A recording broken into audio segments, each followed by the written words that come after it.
Hello, in this video, I'm going to show you unsaon pag him og report sa tanan collect na bookings.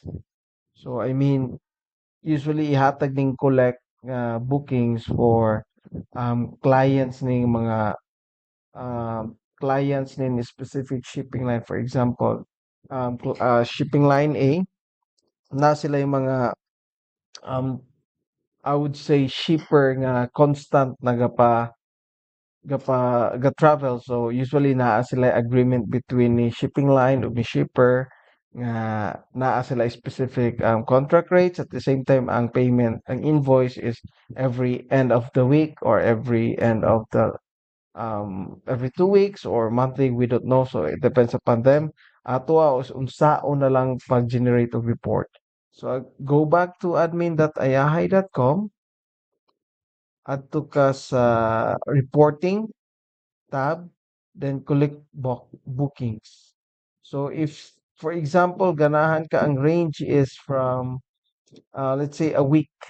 So 24 to 30th.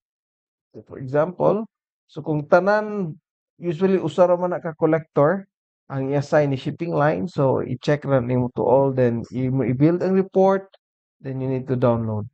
But there are cases nga usahay, let's say, specify nimo ang trip to go to Palumpon, let's say for example. So imo ra na siyang i-check kung naka-specific nga trip or example kini gihapon nga date range, pwede ra gihapon siya.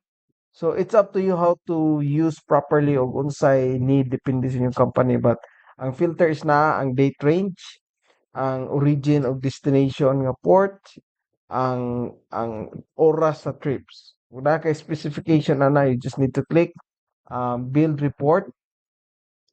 For example, this one, build report, then download. Then you will have your report. Down, download, then build demo, then you need to click the download, and you will have it. So in this case, wala. So there's no other. So wala kay kolektahon. That's it. Thanks.